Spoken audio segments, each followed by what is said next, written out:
தமிழ்நாட்டில் நிறைய விமர்சகர்கள் வந்து ஒரு விமர்சனத்தை வந்து பயங்கரமாக முன்வைக்கிறாங்க. என்ன அப்படின்னா, தலைவனை வந்து திரையில தேடாதீங்க, தரையில தேடுங்க அப்படிங்கிற மாதிரி குறிப்பிடுறாங்க. நம்ம தமிழ்நாடே எடுத்துப்போம், வேற எங்கேயெல்லாம் போக வேண்டாம். காமராஜருக்கு அப்புறம் திரை உலகத்தை சாராத யாராவது நம்மள ரூல் பண்ணாங்களா? அப்படி இருக்கிற பட்சத்தில் Vijay is not a newbie. இது காலங்காலமாக தமிழ்நாட்டில் இருக்கிற இது. நான் இப்போ சில விஷயங்களை ஓப்பனாக சொல்லணும்னு நினைக்கிறேன். சென்னை மாநகர கமிஷனர் அருண் வந்து ஒரு விஷயம் உங்களுக்கு நான் சொல்லிக்கிறேன். You are a disgrace to the police department. அரசியல் விமர்சகர் சவுக்கு சங்கர் அவருடைய வீடு வந்து தாக்கப்பட்ட சம்பவம் பெரும் பரபரப்பை வந்து ஏற்படுத்தியிருக்கு. செல்வ பிறந்தகை வந்து இந்த விஷயத்தில் இன்வால்வ் ஆயிருக்காருன்றதை சவுக்கு சங்கர் திருப்பி சொல்கிறாரு.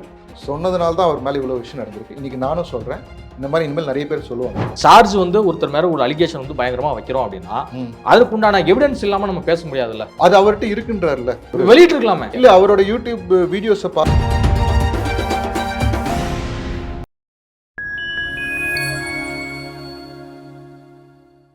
ஃபைன் டைம் மீடியா நேயர்களுக்கு வணக்கம். நான் உங்கள் சங்கீத். நம்ம சிறப்பு நிகழ்ச்சியில் நம்மோடு இணைந்திருக்கிறார் தமிழ்நாடு இளைஞர் கட்சியின் மாநில செயலாளர் மதிப்பிற்குரிய திரு லோகேஷ் அவர்கள். வணக்கம். வணக்கம். எப்படி இருக்கீங்க? நல்லா இருக்கும். நீங்க எப்படி இருக்கீங்க? நலமா இருக்கு. மார்ச் 28ஆம் தேதி தமிழக வெற்றி கழகத்தின் பொதுக்குழு வந்து கூட இருக்கு. இந்த பொதுக்குழு கூட்டத்தில் விஜய் அவர்கள் என்ன மாதிரியான ஒரு அரசியல் முன்னெடுப்பை வந்து தன்னுடைய கட்சியினருக்கு வேகப்படுத்த உத்தரவிட போறார்? இந்த பொதுக்குழுக்கு முன்னாடி இருக்க ப்ரிப்பரேஷன் நம்ம பார்க்கணும்.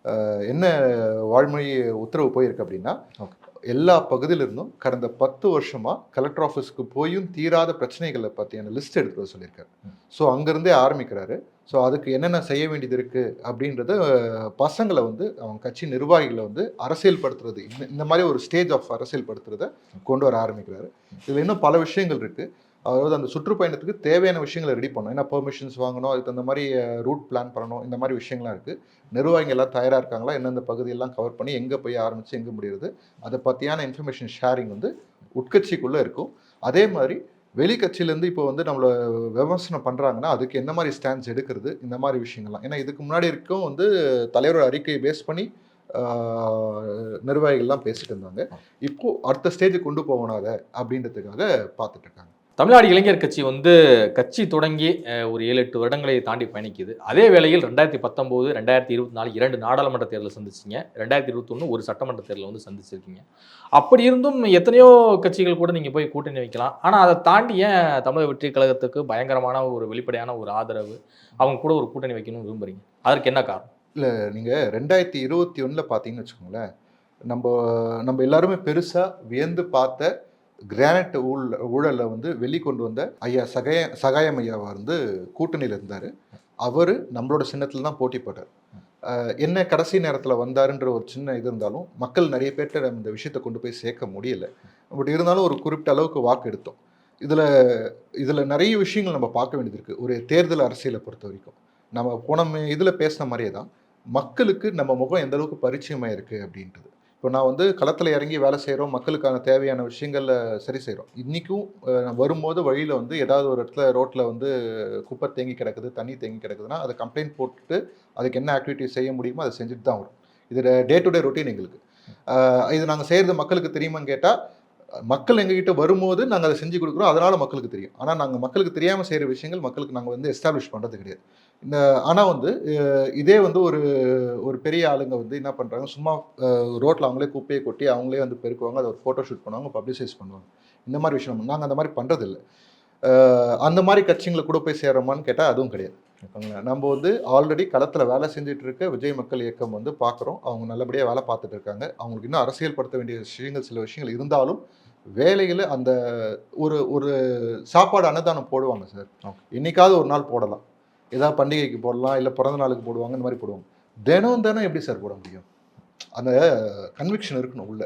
அந்த கன்விக்ஷன் இல்லைன்னா டெய்லி சாப்பாடு என்னதான் கையில் காசு இருந்தாலும் போகிறதுக்கு மனசு வேணும்ல. எல்லா தொகுதியிலையும் அவங்க இந்த மாதிரி பண்ணுறாங்க, விலையில்லா விருந்தகம் நடத்துகிறாங்கன்னா அதுக்கான மனசு எவ்வளோ பெருசாக இருக்கும், அதை செய்யணுன்ற எண்ணம். அது போக சின்ன சின்ன விஷயங்கள் நிறைய விஷயங்கள் செஞ்சுட்டு இருக்காங்க. இப்போ விஜய் சாரோட ஏன் கூட்டணி அப்படின்னு நம்ம கேட்கும்போது, இப்போது எங்களை மாதிரி ஆளுங்களுக்கு, எங்களை மாதிரி இளைஞர்களுக்கு நாங்கள் எல்லாருமே வந்து தலைவர்களாக வந்து வளர்ந்தாலும் எங்களை அடையாளம் காட்டுறதுக்கு கூட ஒரு நபர் வேணும், அந்த மாதிரி ஒரு தலைவர் வேணும். இந்த ஜென்ரேஷனுக்கு யார் அப்படி இருக்காங்கன்னு கேட்டால் யாருமே இல்லை. அன்னைக்கு அண்ணா இருந்தார், கலைஞரை தூக்கி விட்டார், எம்ஜிஆரை தூக்கி விட்டார், எல்லாரும் செஞ்சாங்க. அதுக்கப்புறம் அவங்க தலைவராக மாறினாங்க. அதுக்கப்புறம் அவங்க வந்து எத்தனை தலைவர்கள் உருவாக்குனாங்கன்னு கேட்டால் அது ஒரு பெரிய கேள்விக்குறி. எம்ஜிஆர் வந்து அதுக்கப்புறம் ஜெயலலிதா அம்மா வந்துட்டாங்க. ஆனால் இங்கே கலைஞருக்கு அப்புறம் யார் வந்திருக்காங்க? யாரும் கிடையாது. இருக்கிறாங்க. ஆனால் அவங்க தலைவர்களா அப்படின்றது பெரிய கேள்விக்குறி. அது நம்ம இல்ல திமுக, அதிமுக பல தலைவர்கள் வந்து ஒவ்வொரு மாவட்டத்திலயும் உருவாகியிருக்காங்களே. இருக்காங்க சார். இப்போ ஜெயலலிதா அம்மையாரா எல்லாரும் இருக்கட்டும், அறியக்கூடிய கலைஞர் அவர்களா இருக்கட்டும், நிறைய உருவாக்கி இருக்காங்களே. நிறைய கிரவுட் ஃபுல்லரா பிளஸ் வந்து ஃபீல்டு ஒர்க்கர் உருவாக்கி இருக்காங்களே. அந்தந்த பகுதிகளில் அங்கதான் விஷயம். அந்தந்த பகுதிகளில் உருவாயிருக்கிறாங்க. இப்போ ஒரு லீடர்ஷிப்ன்ற ஒரு 4 அளவுகோல் இருக்கு. ஓகேங்களா?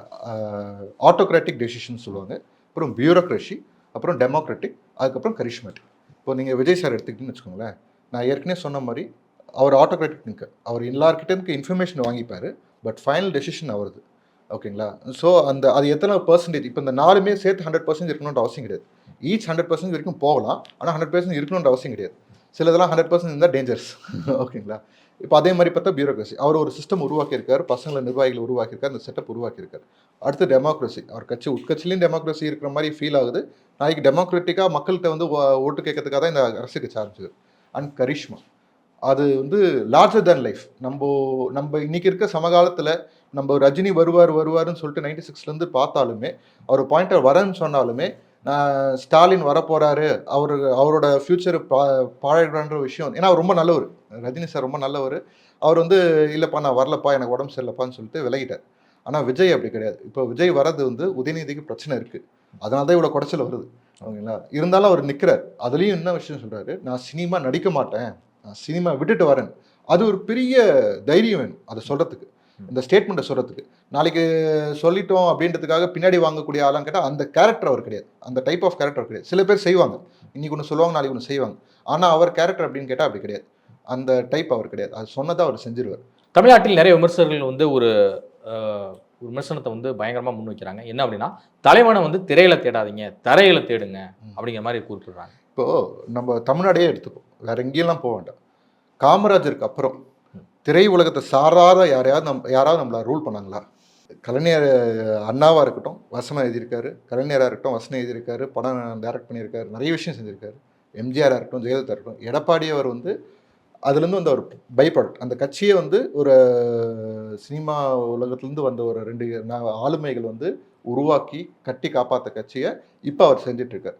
எனக்கு எடப்பாடியார் மேலே தனி மரியாதை உண்டு, அவரோட ஆளுமை மேலே தனி மரியாதை உண்டு. ஆனால் அதில் ஒரு சிக்கல் இருக்குது. என்னென்னா, அவர் எலெக்ஷன் நேரத்தில் பேய் மாதிரி ஆகிறார், எலெக்ஷன் முடிஞ்சதுக்கப்புறம் மறுபடியும் சைலண்ட் ஆகிறார். அந்த ஃபேஸ் அடுத்த இந்த கடந்த 4 வருஷத்தில் அவர் எதிர்க்கட்சியாக அவர் செஞ்சுருந்தாருன்னா இந்த சுச்சுவேஷனே இன்றைக்கி வேறு மாதிரி மாறி இருக்கும். இன்றைக்கி பிஜேபி இருக்க அண்ணாமலையெல்லாம் வந்து நாங்கள் எதிர்க்கட்சின்னு சொல்கிறாரு. இப்போ அவர் எதிர்க்கட்சின்னு சொல்லக்கூடிய நிலைமை ஏன் உருவாகுது? எதிர்க்கட்சியாக இருக்கக்கூடிய சட்டமன்றத்தில் எதிர்க்கட்சியாக அவங்க நிறைய சட்டமன்றத்தில் பேசுகிறாங்க, அது வெளியே காட்டல, அதெல்லாம் தனி. ஆனால் செயல்பாடுகள், அந்த எலெக்ஷன் நேரத்தில் எடப்பாடி செய்யக்கூடிய விஷயங்கள் வந்து மற்ற நேரத்தில் நடக்க மாட்டேங்குது. இப்போ இந்த ஆளுமைகள்னால தான் இந்த கரிஷ்மாவை கடத்தி கடைசி மனுஷன் வரைக்கும் கொண்டு போய் முடியுது. அதுதான் இங்கே தமிழ்நாட்டு பாலிடிக்ஸை டிசைட் பண்ணுது. அப்படி இருக்கிற பட்சத்தில் Vijay is not a newbie. இது காலங்காலமாக தமிழ்நாட்டில் இருக்கிற இது. நம்ம வந்து யாரை ஏற்றுக்கிறோம்? இப்போ நான் ஏற்கனவே சொன்ன மாதிரி தான், நீங்கள் ஏன் சினிமாவில் தேடுறோம் வெளியே தண்ணி. இப்போ எங்கள் கட்சியில் இருக்கிற தலைவர்களை எத்தனை பேர் ஏற்றுப்பாங்கன்னா ஒரு குறிப்பிட்ட பீப்புள் ஏற்றுப்பாங்க. அதே விஜய் எத்தனை பேர் ஏற்றுப்பாங்க? அது வந்து ஏனி கூட கிடையாது, அது வேற எங்கேயோ டிஸ்டன்ஸில் இருக்குது. அந்த அக்செப்டன்ஸ் மக்கள் எவ்வளோ அக்செப்ட் பண்ணிக்கிறாங்க அப்படின்னு இருக்குது. அந்த அக்செப்டன்ஸ் விஜய் சார்கிட்ட இருக்குது, விஜய் சார்கிட்ட மேலே மக்களுக்கு இருக்குது. அது ரொம்ப முக்கியம். அது வேறு வழி கிடையாது. இங்கே நம்ம சிஸ்டமே அப்படி தான் ஃபார்ம் ஆயிருக்கு. இப்போ ஒருத்தர் வந்து திரைத்துறை சாராத ஒருத்தர் பிரபலம் ஆகணும் அப்படின்னா என்ன வழிகள் இருக்குது? இப்போ வந்து அப்துல் கலாம் ஐயா எடுத்திங்கன்னா, அவர் ஒரு பாயிண்ட்டுக்கு போனதுக்கப்புறம் பிரசிடென்ட் ஆகும்போது தான் மக்கள் வந்து, அதாவது இஸ்ரோவில் இருக்கும்போது நிறைய பேருக்கு தெரியும், அதெல்லாம் தமிழ்நாட்டை விட்டுருங்க, மற்றவங்களுக்கு அந்த எல்லாரும் ஏற்கக்கூடிய ஆளுமை, பிரசிடெண்ட்டாக எல்லாரும் ஏற்கக்கூடிய ஆளுமை வரதுக்கு எத்தனை வருஷம் ஆச்சு? ஓகேங்களா? அதுக்கப்புறம் அவர் வந்து ஒரு ஊராக போய் பேசி பசங்கிட்ட பேசி அந்த இன்ட்ராக்ஷனை உருவாக்கி அந்த கனெக்டை உருவாக்குனதுக்கு அப்புறம் தான் அந்த ஆளுமை பெருசாகும். இவர் அந்த ஆளுமையை உருவாக்கி வச்சிருக்காரு, இன்ட்ராக்ட் பண்ணி உருவாக்கி வச்சிருக்காரு. ஸோ அது எந்த விதத்துலையுமே தப்பு கிடையாது. அரசியல் விமர்சகர் சவுக்கு சங்கர் அவருடைய வீடு வந்து தாக்கப்பட்ட சம்பவம் பெரும் பரபரப்பை வந்து ஏற்படுத்தியிருக்கு. இந்த சம்பவத்தை தமிழ்நாடு இளைஞர் கட்சி எப்படி பார்க்குது, அணுகுது? இதில் ஃபஸ்ட்டு விஷயம், அவரை நான் இன்டர்வியூ பண்ணியிருக்கேன். சவுக்கு சங்கர் சாரை first period of time jail போயிட்டு வந்ததுக்கப்புறம் நான் அவரை இன்டர்வியூ பண்ணியிருக்கேன். லைக் 3 years பிஃபோர் நினைக்கிறேன் இன்டர்வியூ பண்ணியிருக்கேன். நல்ல மனுஷன், பிளாக் எழுதுகிறவர், இப்போ ஒரு 3 இயர்ஸாக இந்த சவுக்கு மீடியான்னு சொல்லி ஒரு யூடியூப் சேனலில் தினமும் ஏதாவது ஒரு வீடியோ வந்துட்டு இருக்கு. ஜெயில் இல்லாத நேரத்துங்கள் இவர் ஜெயிலுக்கு போகிறது, வெளியே வருது, இன்று மக்களுக்கு தேவையான விஷயங்கள் உண்மையை சொல்கிறது, இந்த விஷயம் ஒரு ருட்டீனாக செஞ்சிட்ருக்காரு. இவர் மேலே யாரோ ஒருத்தங்க கவனித்து இவரை வேணும்னே சிக்க வச்சிட்ருக்காங்க அப்படின்ற விஷயம் நடந்துக்கிட்டே இருக்குது. அது அப்படியே நம்ம கடந்து போய்கிட்டே இருக்கும். லாஸ்ட் இயர் டிசம்பர்லையும் ஜெயிலுக்கு போயிருந்தார், திருப்பி வெளியே வந்தார், திருப்பி இன்றைக்கி இந்த விஷயம் நடந்திருக்கு. இது எந்த அளவுக்கு கண்டிக்கணும் அப்படின்னா, எல்லா மீடியா பர்சனும் வந்து உட்காரும், அவங்கள ஒருத்தங்க அப்படின்னு நாங்கள் நினைக்கிறோம். அவர் ஒன்று நோமேன் கிடையாதுங்க. அவர் ஒரு வீடியோ போட்டோம்னா 5 லட்சம் பேர் பார்க்குறாங்கங்க. ஓகேங்களா? நோமேன் கிடையாது. அவர் வார்த்தைக்கு சில இது இருக்குது, ரிஃப்ளெக்ஷன்ஸ் இருக்குது. அவர் சொன்ன விஷயம், எடுத்து வச்ச விஷயம் என்ன? ஒரு ஊழல் நடக்குது, அந்த ஊழல் எடுத்து வச்சிருக்காரு. அந்த ஊழலை எடுத்து வச்சதுனால அந்த வினைகள் இதெல்லாம். அதை அந்த ஊழலுக்கு காரணம் யாருன்றதை லேட்டராக தான் அவர் தெரியுது. அவர் மேலே எதிர்வினை வந்ததுக்கு அப்புறம் தான் அது தெரியுது யார் அப்படின்றது. நான் இப்போ சில விஷயங்களை ஓப்பனாக சொல்லணும்னு நினைக்கிறேன். சென்னை மாநகர கமிஷனர் அருண் வந்து ஒரு விஷயம் உங்களுக்கு நான் சொல்லிக்கிறேன். You are a disgrace to the police department. அது நீங்கள் நல்லா ஞாபகம் வச்சுக்கணும். ஏன் இப்படி பண்ணணும்? இன்னும் ஒரு வருஷத்தில் ஆட்சி மாறப்போகுது. இதனால் உங்களுக்கு என்ன நடக்க போகுது? ஒரு அரசு அதிகாரியை பார்க்கும்போது, ஒரு போலீஸ் அதிகாரியை பார்க்கும்போது நமக்கு மரியாதை வரும். திருடனாக இருக்கவங்களுக்கு பயம் வரலாம். சாமானியனுக்கு பயம் வரணுன்ற அவசியம் கிடையாது. மரியாதை நடக்கும். அந்த மரியாதை நீங்கள் கெடுத்துக்கிறீங்களோ அப்படின்றது, இந்த மரியாதை வச்சு நீங்கள் என்ன பண்ண போறீங்கன்னு நினைக்கலாம். ஆனால் அதுதானே நம்பிக்கை. ஒரு சாமானியனுக்கும் ஒரு அரசாங்கத்துக்கும் இருக்கிற நம்பிக்கை, அந்த மரியாதை இருக்கணும் இல்லையா? அதை ஏன் நம்ம அதை ஸ்பாயில் பண்ணிக்கணும்? இதில் இல்லை, இந்த விஷயங்களில் இன்வால்வ் ஆன முக்கியமான இன்னொருத்தர் காங்கிரஸ் கமிட்டி, தமிழ்நாடு காங்கிரஸ் கமிட்டி தலைவர் செல்வப்பிறந்தகை வந்து இந்த விஷயத்தில் இன்வால்வ் ஆயிருக்காருன்றதை சவுக்கு சங்கர் திருப்பி சொல்கிறாரு. சொன்னதுனால தான் அவர் மேலே இவ்வளோ விஷயம் நடந்திருக்கு. இன்றைக்கி நானும் சொல்கிறேன், இந்த மாதிரி இனிமேல் நிறைய பேர் சொல்லுவாங்க. எல்லார்கிட்டையுமே இதே மாதிரி தான் அநாகரிகமாக நடந்துக்க போகிறீங்களா அப்படின்னு கேள்வி. டிசம்பர் மாதம் ஒரு கவர்மெண்ட் ஒரு ஸ்கீம் கொண்டு வருது. Central government and state government சேர்ந்து ஒரு ஸ்கீம் கொண்டு வருது. அதாவது கழிவு நீர் சுத்திகரிக்கப்படுற லாரிங்க வந்து கொடுக்குறாங்க. யாருக்கு கொடுக்குறாங்க அப்படின்னா, லைக் என்ன சொல்கிறது, தாழ்த்தப்பட்டவங்களுக்கு, அதுவும் பெண்களுக்கு கொடுக்குறாங்க. அதுலேயும் என்ன க்ரைட்டீரியா வைக்கிறாங்க அப்படின்னா, அப்பா அம்மா இழந்தவங்க, இந்த மாதிரி விஷயங்கள்லாம் இருக்கவங்கள வந்து ப்ரையாரிட்டைஸ் பண்ணுறாங்க. அதில் ஒரு 1/3 அவங்கள மாதிரி ஆளுங்க கண்டுபிடிச்சி கொடுக்குறாங்க. மிச்சம் இருக்கிற 2/3 என்ன பண்ணுறாங்கன்னா, அவர் பேர் என்ன, செல்வப்பிறந்தகை வந்து அவர் கட்சியில் இருக்கிற SC/ST விங்கில் இருக்கிற ஒரு சில பேர் நபர்களுக்கு அதை வாங்கி கொடுக்குறாரு. இந்த லாரிங்கெல்லாம் எடுத்து கான்ட்ராக்ட் எடுக்கிறாங்க. இந்த லாரி ரன் பண்ணுறதுக்கு அட்டாச் பண்ணணும். எங்கே அட்டாச் பண்ணணும் அப்படின்னா, சென்னை மெட்ரோபாலிட்டன் டிபார்ட்மெண்ட்டை அட்டாச் பண்ணணும். அந்த அட்டாச்மெண்ட்லேயும் காசு, அட்டாச் பண்ணதுக்கப்புறம் ரன் பண்ணுறதும் இவங்க டீம் தான் ரன் பண்ணுறாங்க. அவங்ககிட்ட எழுதி வாங்கிக்கிட்டு ரன் பண்ணுறாங்க. அந்த காசை இவங்க தான் சம்பாதிக்கிறாங்க. அடுத்த ஒரு 7 வருஷத்துக்கு அதில் ஒரு வருமானத்தை ஜென்ரேட் பண்ணதுக்கான எல்லா வேலையும் செஞ்சுருக்காரு சைலண்ட்டாக. இவ்வளோ விஷயம் நடந்திருக்கு. இதை பற்றி ஒருத்தர் வெளியே சொல்கிறாருன்னா, அவரை பிடிச்சி ஜெயிலில் போடுறது, அவர் சம்மன் கொடுத்து இது பண்ணுறதெல்லாம் வந்து ஒரு பக்கம். என்ன ஆதாரம் வச்சுருக்கேன்னு இப்போ நான் இதை சொன்னேன், என்கிட்ட இது ஆதாரம் எழுதி என்ற சந்தேகம். இந்த சந்தேகத்தை நியாயமான போலீஸ் அதிகாரிங்க, நியாயமான ஜட்ஜுங்க இருப்பீங்க, அது எனக்கு இன்றைக்கும் நம்பிக்கை இருக்குது. சூமோட்டோவாக இந்த விஷயத்தை எடுங்க. இந்த விஷயம் இல்லை, இது உங்களுக்கு சந்தேகம் இருக்குது, இதில் வந்து ஒரு கிராஸ் செக் பண்ணணும், இதில் வந்து ஒரு ஸ்கேம் நடந்திருக்கு அப்படின்னு உங்களுக்கு ஒரு ஐயப்பாடு எழுந்திருந்தா, நீங்கள் ஃபஸ்ட்டு புகார் கொடுத்துருக்க வேண்டிய இடம் வந்து போலீஸ் ஸ்டேஷன். அதுக்கு அடுத்துதான் வந்து நீங்கள் போய் காவல்துறை நடவடிக்கை எடுக்கல அப்படின்னா, அதுக்கு மேலே நீங்கள் போகிறது வந்து கோர்ட்டில் போய் நீங்கள் வழக்கு கொடுத்துருக்கோம். இல்லை உண்மை. ஸோ அதையெல்லாமே புறக்கணிச்சுட்டு நீங்கள் கருத்தை நான் சொல்லக்கூட ஆதாரம் இல்லாமல் பேசிட முடியாதுல்ல. இல்ல ஒரு சார்ஜ் வந்து ஒருத்தர் மேல ஒரு அலிகேஷன் வந்து பயங்கரமா வைக்கிறோம் அப்படின்னா, அதுக்கு உண்டான எவிடன்ஸ் இல்லாம நம்ம பேச முடியாதுல்ல. அது அவர்கிட்ட இருக்குன்றாருல, வெளியிட்டு இருக்கலாமே. சவுக்கு சங்கர் இவ்வளவு தூரம் நடந்திருக்கு, இது வெளியிட்டு இருக்கலாமே, எதுவுமே வெளியிடலையே. இல்ல, அவரோட யூடியூப் வீடியோஸை பார்த்துருந்தா அதுல வந்து போட்டோஸ் போட்டு யார் யார் எடுத்திருக்காங்க, கான்டாக்ட் எடுத்திருக்காங்க, இந்த கான்டாக்ட் எடுத்தவங்களோட கூட செல்வப்பிறந்தகை இருக்கிற போட்டோஸ், இவங்களுக்கும் எப்படி இருக்க லிங்க்னு எல்லாத்தையும் எக்ஸ்பிளைன் பண்ணியிருக்காரு. இதுல என்ன நடந்திருக்குன்னா, தேர்ட் பர்சன் ஒருத்தர் இருக்காரு. இந்த தேர்ட் பர்சன் யாருன்னா, ஏதோ ஒரு பாம்பே கம்பெனி, என்ன டெல்லி கம்பெனியான்னு தெரியல. அவங்க என்ன பண்ணியிருக்காங்க வந்து, அவங்க வந்து இந்த ப்ராஜெக்ட் எடுத்துகிட்டு போகிறதுக்காக ஒரு கான்ட்ராக்ட் எடுத்திருக்காங்க கவர்மெண்ட்டு. எதுக்குன்னா, இந்த பயனாளிகளை ஐடென்டிஃபை பண்ணுறதுக்காக அப்படின்ற அவரே என்ன பண்ணுறாரு, இந்த இப்போ சொன்னாலே மெட்ரோபாலிட்டனில் வந்து இந்த லாரியை ரன் பண்ணோன்ட்டு அதுக்கு ஒரு கம்பெனி சைன் பண்ணுது டெண்டர் எடுத்து. அந்த கம்பெனியோட டேரக்டராகவும் இருக்கார். இப்போ இதுவே ஒரு பெரிய லீக்கேஜ் இல்லையா? இந்த லீக்கேஜை கண்டுபிடிக்கணும் இல்லையா? கவர்மெண்ட் அதை செய்யணுங்க. இப்போது எல்லாமே பொதுமக்களே கண்டுபிடிச்சி ஆதாரத்தை கொடுக்கணுன்ற, அப்போ எதுக்கு கவர்மெண்ட், அப்புறம் எதுக்கு ஜூரிஸ்டிக்ஷன் டிபார்ட்மெண்ட்? எல்லாமே பொதுமக்களே எல்லாம் செய்யணும் அப்படின்னா, இப்போ நமக்கு இந்த மாதிரி ஒரு சந்தேகம் இருக்குது. இந்த ஒரு விஷயம் விடுங்க, இந்த ஒரு விஷயம் இருக்கு ஒரு பக்கம். இல்ல சந்தேகம் இருக்கு அப்படின்னா தகுந்த ஆதாரங்களோடு நம்ம கொண்டு போய் கொடுக்கறதாங்க நம்ம முறையான புகாரா இருக்கும். அதுக்கப்புறமேல இன்வெஸ்டிகேஷன் பண்றது போலீஸ் துறையினோட பொறுப்பு. கண்டிப்பா அதை நான் மறுக்கல. சொல்றேன். ஆனா அதே சமயம் 19 ஒரு தலைவர் மேல இவர் இப்படிதான் ஸ்கேம் பண்றாரு, இது மாதிரி கழிவுநீர் அகற்றும் வாகனத்தில் வந்து பாத்தீங்கன்னா பயங்கர ஊழல் நடந்திருக்கு அப்படின்னு நீங்க சொல்ல வரீங்கன்னா நீங்க ப்ராப்பர் டாக்குமெண்டோட எடுத்துட்டு போகணும். அவர் கூட இவர் போட்டோ எடுத்தாரு பாருங்க, இது மாதிரி வண்டி வாங்கிட்டாரு அப்படின்னு நம்ம எப்படி சொல்ல வர முடியும்?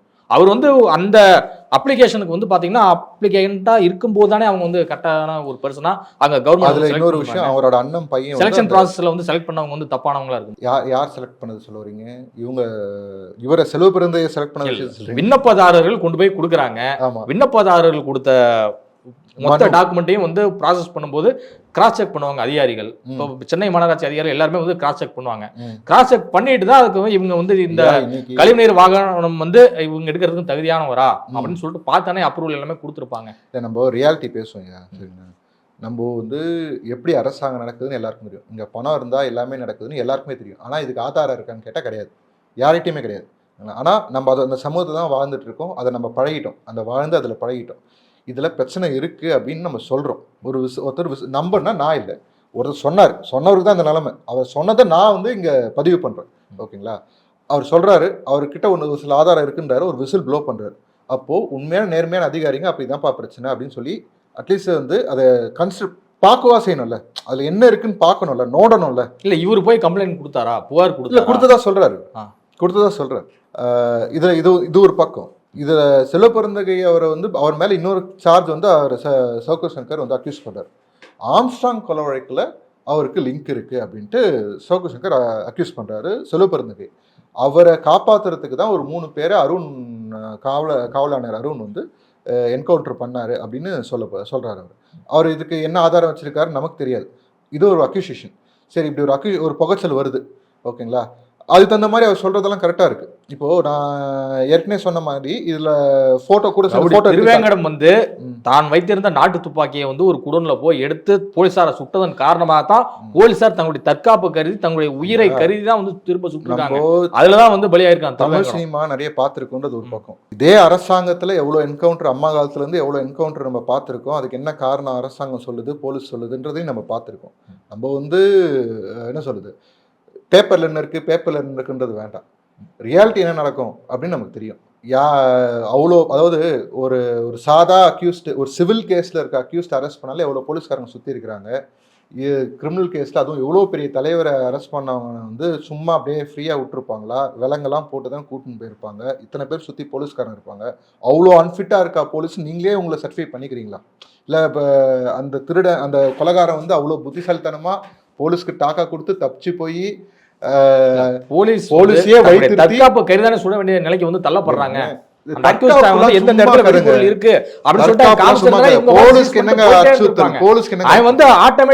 துப்பாக்கி எடுத்து சுடும் போதுதான் அவங்க ரிவீல் பண்ண வேண்டிய சிச்சுவேஷன். என்ன கேக்குறேன், போலீஸ அந்த அளவுக்கு அவனை தேச திருப்பி நாட்டு துப்பாக்கி இருக்கிற இடத்துக்கு போலீஸ்காரங்களை எல்லாரையும் ஏமாத்தி கூட்டின்னு போற அளவுக்கு அந்த கொலையாளி, அந்த அவர் ஒரு கூலிப்படை, அது அவருக்கு அவ்வளவு அறிவு இருக்குன்னு சொல்றதே நான் நம்ப மாட்டேன் முதல்ல. ஓகேங்களா? வழி நடத்தி கூட்டின்னு போயிட்டு அந்த துப்பாக்கியை கட்டுன்னு கூட்டு போயிட்டு அங்கே போய் தப்பிச்சு அந்த துப்பாக்கி எடுத்து போலீஸ்காரங்க, அதாவது ஒரு அறிவே இல்லாத ஆள் இருந்தால் கூட சரிங்க, சுற்றி எவ்வளோ போலீஸ்காரன் இருப்பாங்க, ஒரு நாட்டு துப்பாக்கியில் எத்தனை குண்டு இருக்கும், எத்தனை போலீஸ்காரன் சுட முடியும்? ஒரு லாஜிக் வேணாமா? இல்லை, மக்கள் நடமாட்டம் உள்ள பகுதியில் தான் வந்து ஆம்ஸ்ட்ராங் அவர்களை போய் குதிங்காலில் வெட்டி கொண்டிருக்காங்க. அப்புறம் அதுக்கு என்ன சொல்றீங்க? இது போதை கலாச்சாரத்தோட வெளிப்பாடு. அவங்க போதையில் இருக்கும் போது தான் இந்த மாதிரி விஷயம்லாம் செய்ய முடியும். ஓகேங்களா? அதுக்காக வந்து போதை நிலை தெரியாமல் செஞ்சுட்டாங்கலாம் சொல்ல, தெரிஞ்சு அவரை கொலை பண்ணணும் தெரிஞ்சு போதை அவங்க மாத்திரையோ ஏதோ ஒன்று உட்கொண்டு தான் அதை செய்யறதுக்கான தைரியம் கிடைச்சிருக்கு அவங்களுக்கு. இல்லைன்னா அந்த தைரியம்லாம் கிடைச்சிருக்காது. சரிங்க, நான் எல்லாத்தையும் ஓரம் வைப்போம். நான் என்ன கேட்குறேன், இந்த மாதிரி ஒரு அக்யூசியேஷன் இருக்குது, ஓகேங்களா? இவர் ஆம்ஸ்ட்ராங் வந்து அவர் என்ன மாதிரி பிஸ்னஸ் பண்ணிட்டு இருந்தார், செலவு பிறந்தைக்கு அதில் என்ன கனெக்ஷன் இருக்குது அப்படின்றது ஒரு பக்கம் இருக்குது. இது நமக்கு ஒரு காமன் மேனாக நமக்கு தெரிஞ்ச விஷயங்கள். ஆனால் இதுக்கு என்ன ஆதாரம் இருக்குன்னு கேட்டால் தெரியாது. ஓகேங்களா? நான் இந்த ஆதாரம்லாம் ஓரம் வைப்போம். ஒரு சாமானியனாக கேட்குறேன், இங்கே ஒரு புகைச்சல் இருக்குது, நெருப்பு இல்லாமல் புகையாது, அது என்னன்னு ஆராய வேண்டியது அரசாங்கத்தோட கடமையா இல்லையா? அந்த ஆங்கிள் பார்க்கணும்ல. இப்படி ஒரு விஷயம் நடந்து இந்த மாதிரி போலீஸார் வந்து விசாரணையில ஈடுபட்டு இருக்காங்க, கோர்ட்ல வந்து வழக்கு போயிட்டு இருக்கு. அப்படி இருக்கப்ப இவர் தான் குற்றவாளி அப்படின்னு சொல்லிட்டு சொல்றாரு அப்படின்னா எந்த முகாந்திரத்தின் அடிப்படையில் சொல்றாரு? அவர் வந்து இது வந்து கோர்ட்டை அவர் என்ன சொல்றாரு கோர்ட்ல அவர் விசாரணை அரஸ்ட் போயிட்டு இருக்கும்போது இவர்தான் குற்றவாளி எப்படி அவர் அரஸ்ட் இருக்கும்போது இவர் போட்டு இந்த பொழுது ஜெயில வந்து ஒரு இதே ஆம்ஸ்டாங் கொலை வழக்கில் கைதான கொலையாளிகளும் வந்து அதே சிறையில் இருக்கிறாங்க, பக்கத்து வேற வேற இதில் ரூமில் இருக்காங்க. அங்கே பேசும்போது இது தெரிஞ்சது அவருக்கு அப்படின்றத அவர் சொல்கிறார். நான் மறுபடியும் சொல்கிறேன், இந்த முகாந்திரம் ஆதாரம்லாம் ஓரம் வைப்போம். ஒரு நெருப்பு இருக்குது, ஒரு புகை வருது, அந்த புகை வருது இல்லையா, அதை அணைக்க வேண்டியது யார் கடமை? அணைக்கிறதுனா அதில் என்ன பிரச்சனை இருக்குன்றதை கண்டுபிடிக்க வேண்டியது கடமை. இப்படி வந்து வீட்டில் சாக்கடை ஊற்றுறது கடமை கிடையாது. ஓகேங்களா? அந்த நெருப்பு என்ன, அந்த நெருப்பு எதனால் எரியுதுன்றதை பார்க்கணும். அதை விட்டுட்டு வந்து சாக்கடையை ஊற்றுனா நெருப்பும் புகையும் அணைஞ்சிருமா? மறுபடியும் அரசாங்கத்துக்கு சொல்ல வர விஷயம் என்னென்னா, ஒரு நெருப்பு இருக்குது, புகையுது, அது என்னன்னு பாருங்கள், இதை பார்க்காம விடாதீங்க. ஒரு தனி மனிதரோட வீட்டுக்கு வந்து சாக்கடையை கொட்டி அவங்க வீட்டில் இருக்க ஒரு வயதான ஒரு தாயாரை வந்து தாக்குதலுக்கு உண்டாக்கி அவங்க கெட்ட கெட்ட வார்த்தையில் திட்டி, ஒருத்தர் செய்கிற தொழிலில் வந்து அவர் நான் வெளியே போகிறேன்னு அவரே வாயாலே சொல்ல வைக்கிறதுல என்ன நடக்க போகுது? என்ன பெருமை இருக்குது? குடிமக்களை இப்படி ஒரு பயத்துலேயும் அச்சத்துலேயும் வாழ வைக்கிறதா நல்ல அரசாங்கமா அப்படின்றத யோசிக்கணும். இது மொதல் விஷயம். ரெண்டாவது, சவுக்கு சங்கர் வந்து ப்ரோ ஏடிஎம்கே ஸ்டாண்டாக கடந்த 4 வருஷமாக போயிட்டுருக்கு. அதுக்கு முன்னாடி ஏடிஎம்கேவும் திட்டியிருக்காரு. இப்போது டிஎம்கே திட்டுறதுனால வந்த வேணா அப்படின்னு நினச்சிட்டு இருக்கும்போது தான் இதில் வேற ஒரு ஆங்கிள் இருக்குதுன்னு அவர் உணர்ந்ததை அவர் வெளியே ஷேர் பண்ணார். அதுக்கான பரிசு தான் இது. நான் என்ன சொல்கிறேன்னா, விஜய் சாரை சவுக்கு சங்கரை கூப்பிட்டு ஆதரிக்கணும் அப்படின்னு நான் நினைக்கிறேன். ஒரு எம்எல்ஏ சீட்டு தரணும். செல்வ பெருந்தகை அவர் நிற்கிற தொகுதியில் போட்டி போட வைக்கணும். சப்போஸ் செல்வ பெருந்தகை நிற்கலைனாலும் உதயநிதி ஸ்டாலின் நிற்கிற தொகுதியில் அவர் ஆல்ரெடி அது நிற்கணும்னு ஆசைப்பட்டார், அங்கேயா நிற்க வச்சு போட்டி போட வைக்கணும். விஜய் சார் சவுக்கு சங்கர் ஆதரவு தரணும். ஏன்னா ஏற்கனவே இருக்க ஏடிஎம்கே ப்ராப்பரான பாதுகாப்பு கொடுத்துருந்தா இன்றைக்கி அவருக்கு இந்த நிலைமை கிடையாது. நான் சவுக்கு சங்கருக்கும் இதை தான் சொல்கிறேன். நான் போய் சேர்றதா இருந்தால் வேறு எங்கேயோ போய் சேரும்னு நினைக்காதீங்க. இது ஒரு நல்ல வாய்ப்பு. நீங்கள் ஆசைப்பட்ட மாதிரி உதயநிதி ஸ்டாலினை தோக்கடிக்க முடியும் அப்படின்னா இதுதான் சரியான வழி. இல்லை, ஏற்கனவே நாம் தமிழர் கட்சி சவுக்கு சங்கர் வந்து உதயநிதி இருக்கக்கூடிய தொகுதியில் எதிர்த்து போட்டியிட வைப்போம் அப்படின்லாம் வந்து இது சொன்னாங்க. அப்புறம் நாம் தமிழர் கட்சியை ஒரு பயங்கரமாக கலைச்ச காலத்தையெல்லாம் வந்து பார்த்தோம். அப்படி இருக்கும்போது இப்போ விஜய் கூட சேரணும்னு சொல்கிறீங்களா? இல்லை, இது எல்லா மீடியா பர்சனுக்குமே இருக்கிற ஒரு தாட் ப்ராசஸ். என்னென்னா, தான் சொல்கிற ஒரு ஒரு ஒரு பார்வையை வந்து அந்த தலைவர் ஏற்றுக்கணும்னு நினைப்பாங்க. அது ஏற்றுக்காதப்போ உரசல் வரும். அந்த உரசலோட வெளிப்பாடு தான் அந்த மாதிரி பேசுறது. அதுதான் சீமான்ட்டி நடந்திருக்கும். அதுதான் எடப்பாடியார் லிமிட் பண்ணி வச்சுருப்பார். நீ அவர் எவ்வளோ இது கேட்கணுன்றது அவர் விருப்பப்படுறது தான். அதனால் அந்த உரசல் பெருசாக வரல. இருந்தாலும் ஏடிஎம்கே இஸ் பிக் பார்ட்டி, அதில் மாற்று கருத்தே கிடையாது. சவுக்குக்கு கோவம் வந்து டிஎம்கே மேலே, எடப்பாடி மேலே பாசன்றதை விட கோவம் டிஎம்கே மேலே. அது வந்து இப்படி வெளிப்படுது. He should belong somewhere. எத்தனை நாள் தான் இப்படியே பண்ண முடியும்? இப்போ ஒரு கவர்மெண்ட் எம்ப்ளாயி கிடையாது, ஹி வாஸ் டிஸ்மிஸ்ட். ஜேர்னலிசம் இருந்தார், நிறைய விஷயங்கள் பண்ணிட்டு இருந்தார். அவருக்கு தெரிஞ்ச விஷயங்களை, அவரால் முடிஞ்ச விஷயத்த விசில் ப்ளோ பண்ணிட்டு இருந்தார். அதுக்கு என்ன ஆதாரம் வச்சுருக்காருன்றது அவர்கிட்ட இருக்கும். அது எத்தனை போலீஸ்கிட்ட இருக்குது, எத்தனை அவர் கையில் இருக்குன்றது அது நமக்கு தெரியாது. பட் ஒரு விசில் ப்ளோயராக இருந்து ஜாஃபர் சாதிக் மாதிரி சிச்சுவேஷன்ஸ் நடக்குது, அதை வந்து அதையும் தட்டி கேட்டு இவருக்கும் இந்த மாதிரி ஒரு நிலைமை வரும்போது he should seek in a political party. இல்லை, தூய்மை பணியாளர்கள் குறித்து ஒரு மோசமான கருத்தை வந்து தெரிவிக்கலாமா? அவங்க வந்து 50,000 ரூபா கொடுத்தா வந்து அவன் பாட்டுக்கு வீட்டில் குடிச்சிட்டு சும்மா இருறா அப்படின்னு சொன்னா அவன் வந்து என்ன பண்ணுவான்? சும்மா தான் இருப்பான் அப்படின்னு சொல்றதுலாம் இதெல்லாம் என்ன மாதிரியான அந்த கிரைட்டீரியா? தூய்மை பணியாளர்கள் இல்லைன்னா தமிழ்நாடு வந்து சரியாக இயங்க முடியுமா? எவ்வளவு பேசின பேச்சை துண்டிச்சு நம்ம பாக்குறோம். அவரு பெருமையா என்ன மாதிரியான ஒரு ஸ்டேட்மெண்ட் நான் கேட்கறேன். இல்லைங்க, அதான் சொல்றேன். அவர் பேசின ஸ்டேட்மெண்ட்டை நம்ம துண்டிச்சு வெட்டி ஒட்டி பாக்குறது இல்லை. நான் மறுபடியும் சொல்றேன், கொரோனா காலமும் சரி, இப்போ இருக்கிற நம்ம மழை வெள்ள காலத்துலையும் சரி, தூய்மை பணியாளர்கள்லாம் நம்மளால் நிம்மதியாக இருந்திருக்க முடியாது. ஓகேங்களா? இதுக்கு முன்னாடியும் சரி, நம்ம வீட்டில் ஒரு கிட்டத்தட்ட அவங்க வந்து ஒரு உயிரை பணம் வைத்து தான் வேலை செஞ்சுட்டு உண்மை, அதில் மாற்று கருத்து இல்லைங்க. இப்போ அதுதான் ஷாக்கிங்கே. ஓகேங்களா? அவங்க வந்து இந்த மாதிரி வந்து அவங்க பேரை வச்சு இப்போ நீங்கள் இதை வந்து வேற மாதிரி நீங்கள் கேட்கணும். எப்படி கேட்கணும்னா, தூய்மை பணியாளர் ட்ரெஸ்ஸு போட்டு வந்து சில பேர் வந்து அக்யூஸ் பண்ணாங்களா சவுக்கு சங்கர் வீட்டில், அவங்களாம் உண்மையிலே தூய்மை பணியாளர்லான்னு கேட்கணும். அவங்களுக்கு அந்த மாதிரி ஒரு கேரக்டரிஸ்டிக்ஸ் இருக்குமான்றதே இன்றைக்கி தான் எனக்கு தெரியுது. அவங்க சைலண்ட்டாக தான் இருப்பாங்க, அவங்க வேலையை அவங்க செய்வாங்க, கஷ்டப்பட்டாலும் புலம்பிட்டே கூட செய்வாங்க. ஓகேங்களா? அவங்க சூப்பர்வைசர் திட்டின்னு கூட வேலை செய்வாங்க. ஆனால் தே ஓன்ட் ரிவோல்ட். இதுதான் இத்தனை வருஷத்தில் அவங்கள நான் பார்த்ததில் எனக்கு தெரிஞ்சுது. ஏன்னா நான் அவங்களோட பழகியிருக்கிறேன். என் வீட்டு பக்கத்துலேயே ஒருத்தர் ரிட்டையர் ஆன ஒருத்தர் இருக்கார். நான் அவர்கிட்ட டெய்லி பேசுவேன். என் கடையில் தான் வந்து சாப்பிடுவார். அவங்களோட பழக்கம் தெரியும் எனக்கு, என்ன மாதிரி பழக்கம் இருக்குது, என்ன மாதிரி அவங்களோட தாட் ப்ராசஸ் இருக்குன்னு என்னால் உணர முடியும். நான் அவங்களோட க்ளோஸாக பழகுறதுனால அதை சொல்கிறேன். இது நடந்ததே வந்து அவங்க தான் செஞ்சாங்களான்னு தெரியல. ஒன்று. இன்னொன்று, சவுக்கு சங்கர் அதை பற்றி பேசினாருன்னா அவர் என்ன எதுக்காக அதை கொண்டு வந்தாருன்னா, தூய்மை பணியாளர்களுக்கு எதிர்க்க நடக்கிற ஒரு ஊழல், அவங்க பேரை வச்சு நடக்கிற ஊழலை தட்டி கேட்கணும், அவங்களுக்கு கோபம் வரணுன்றதுக்காக தான் அது செஞ்சது. ஆனால் அது கோபம் வந்து இவர் மேலே திருப்பிட்டாங்க அப்படின்றது தான் சொல்லணும். நான் அதை தான் பார்க்குறேன். ஏன்னா என்ன பேசுகிறாங்க அப்படின்றது, எதுக்காக பேசுகிறான்னு ரொம்ப முக்கியம். என்ன விஷயத்துக்காக பேச ஆரம்பிச்சாங்கன்றது. அதில் ஒரு 2 வார்த்தை வந்து அவர் பேசினது வந்து நம்ம ஒட்டி பார்க்கும்போது வேற ஒரு அர்த்தம் வந்து கண்டிப்பாக புரியும். ஆனால் நம்ம ரியாலிட்டி பேசுவோமே, கவர்மெண்ட் டாஸ்மாக் திறந்து வைக்குது, எல்லாரும் 12 மணி ஆனால் கடையில் வெயிட் பண்ணி சரக்கு வாங்கிட்டு தான் போகிறாங்க. நீங்கள் நிறைய தொழில் இருக்குது, சரக்கு அடிச்சு தான் வேலை செய்யணுன்ட்டு. அது வெறும் தூய்மை பணியாளர்கள் மட்டும் கிடையாது. பெயிண்டிங் அடிக்கிற வந்து கார்பெண்டர் வேலைன்னு எல்லாருமே செய்கிறாங்கன்னு சொல்ல மாட்டேன், ஆனால் செய்கிறாங்க. ஓகேங்களா? அது கவர்மெண்ட்டோட தப்பு. இது அவர் அதை அட்ரஸ் பண்ணிட்டான்றதுனால அவர் மேலே அது திரும்புறது பைத்தியக்காரத்தனம். நீங்கள் கவர்மெண்ட் அதை விசாரிக்கணும், உண்மையிலே அவங்க தூய்மை பணியாளர்ன்ட்டு. தூய்மை பணியாளர் முதல்ல பார்க்கணும் அவங்க யார். அது உங்கள் பேரை நாசப்படுத்தி ஒருத்தர் வீட்டில் போய் இப்படி சாணியை கொட்டுறாங்கன்னா அவங்க யாருன்னு அட்ரஸ் பண்ணி நீங்கள் கண்டுபிடிச்சி அவங்களுக்கு நீங்கள் வந்து தக்க தண்டனை வாங்கி தரணும். இப்போ சவுக்கு மீடியாவை வந்து நாங்கள் மூட போகிறோம் அப்படிங்கிறதுல வந்து சவுக்கு சங்கர் வந்து குறிப்பிட்டிருக்காரு. இதை எப்படி பார்க்கணும்? இல்லை, அவர் விரத்தியில் பேசுகிறார்.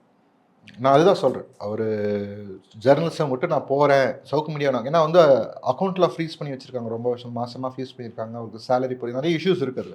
அவர் ஆஃபீஸை க்ளோஸ் பண்ணுறாங்க, வீடை மாற்றணும், நிறைய விஷயங்கள் இருக்குது. நான் இந்த மாதிரி இதுதான் சரியான நேரம், ஒரு பொலிட்டிக்கல் பார்ட்டியில் போய் ஜாயின் பண்ணுங்க. நான் அவர்கிட்ட ஃபோனில் பர்சனலாக பேச போகிறேன் இதை பற்றி. இருந்தாலும் இந்த நேர்காணல் வாயிலாகவும் அவருக்கு நான் தெரிவிச்சுக்கிறேன். சீக்க பொலிட்டிக்கல் பார்ட்டி ஏடிஎம்கேக்கு நீங்கள் தூரமாக இருந்து சப்போர்ட் பண்ணது போதும். அவங்ககிட்ட நீங்கள் ஜெயிலில் இருக்கும்போதும் சரி, இன்னைக்கு இந்த பிரச்சனை சமைச்சு அவங்க சப்போர்ட் இருக்குது. ஆனால் கிடைக்க வேண்டிய நேரத்தில் கிடைக்குதா, அந்த வேகம் கிடைக்குதான்றதை நீங்கள் யோசிக்கணும்.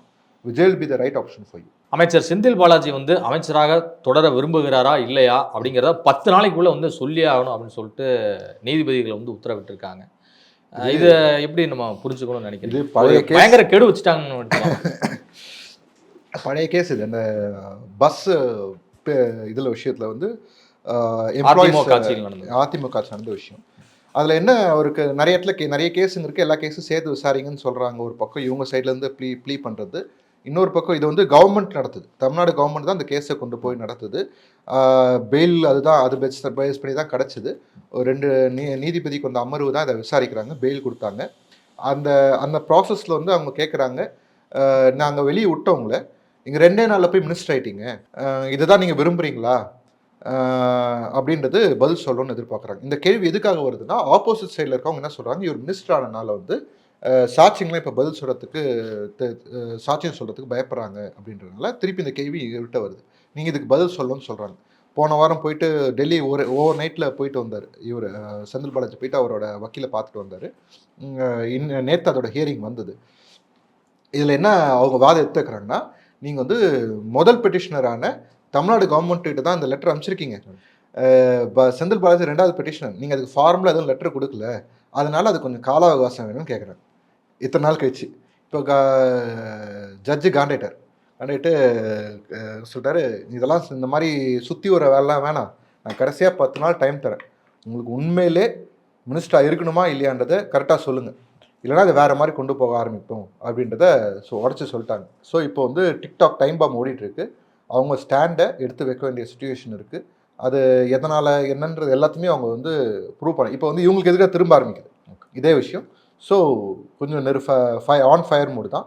அது இல்லாமல் இன்றைக்கி ஒரு ஹியரிங் வர வேண்டியது, பாப்பா எப்படி இருக்குன்னு. டாஸ்மாக் விஷயத்தில் தமிழ்நாடு கவர்மெண்ட் ஹைகோர்ட்டில் தொகுத்த வழக்குது, இடிக்கு எதிராக. இடி வந்து டாஸ்மாக் வந்து 25 வரைக்கும் தடை போட்டிருந்தாங்க. எப்படி தடைனா இடைக்கால தடைன்னு தான் சொல்லணும், அது கம்ப்ளீட் தடைன்னு சொல்ல முடியாது. அவங்கள கேட்காம உள்ளே வரக்கூடாது, அதை கேட்டு தான் வந்து ரைட் பண்ணுவாங்க போல், கேட்டு தான் ரைட் பண்ணணுன்ற மாதிரி அவங்க கேட்குறாங்க போல். அதுக்கு ஹைகோர்ட் என்ன சொல்லியிருக்கு, சரி நாங்கள் 25 வரைக்கும் தடை போடுறோம், நீங்கள் இடி கிட்ட என்ன சொல்லியிருக்கு, நீங்கள் வந்து எதன் அடிப்படையிலலாம் நீங்கள் எஃப்ஐஆர் போட்டிங்க அப்படின்றத, எந்த எஃப்ஐஆர் பேஸ் பண்ணி நீங்கள் ஆராய்ச்சி பண்ணுறீங்க அதெல்லாம் நீங்கள் வந்து சொல்லணுன்ட்டு சொல்லியிருக்காங்க. அது வரும்போது தான் நமக்கு அதோட டீட்டெயில்ஸ் தெரியும், அதுக்காக நம்ம வெயிட் பண்ணுவோம். இதுவரை உங்கள் பல்வேறு கருத்து உங்களுக்கு நன்றி சார். நன்றி.